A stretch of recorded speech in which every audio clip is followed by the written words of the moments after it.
Վարչապետ, զեկուցեմ, որ ստացել ենք արդեն նոր համազգեստի նմուշները։ Այսինքն հիմա պլանը հետևյալն է, մենք դա փորձարկում ենք եւ հաստատում ենք, որ այն ինչ որ մենք ուզում ենք, ու արդեն ձեռք ենք բերում ամբողջ բանակի համար։ Ես ճիշտ եմ, չի հասկանում, որ առնվազն դիզայնի էլեմենտները հատուկ արված են մեզ համար եւ մեր պատվերին։ Այո, վարչապետ, կոչվում է հայկական կամուֆլյաժ, ինքը ամբողջությամբ մեր պատվերով է, մեր պայմանների համար նախատեսված։ Սուրբ եղանակի համազգեստ, որը իրենից ներկայացնում է երրորդ շերտի տակ վերնազգեստ,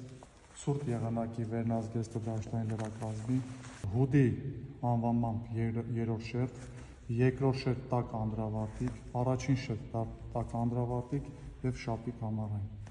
Տակտիկական կիսաճտկավոր կոշիկներ։ Ու տարբեր երեք տեսակի կոշիկներ, կիսաճտկավոր կոշիկներ, ճտկավոր կոշիկներ ձնարային։ Եվ այս մեկը տակտիկական կոշիկներ։ Ցնկակալները արդեն պարոն վարչապետ նախատեսված է լեկալով հարմարեցված։ Նախկինում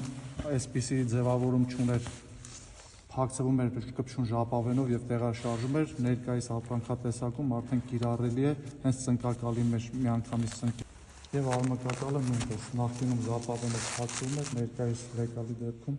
ամրանում է համազգեստի։ եւ այս պայն ամենատակ բանը ձմեռայինը ներկայացված չի եւ ուրիշ տարբերություն է։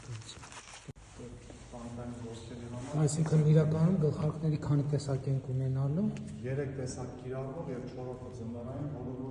ունենալու գլխարկ դիմակի տեսքով։ Կիրառելի է բազմաֆունկցիոնալ, համ որպես վսպատ է ծառայելու, համ որպես գլխարկ դիմակ, համ որպես ձմեռային գլխարկ ենթասառավարտի համար նախատեսված։ Գլխարկներն այսպես տարբերակներ են։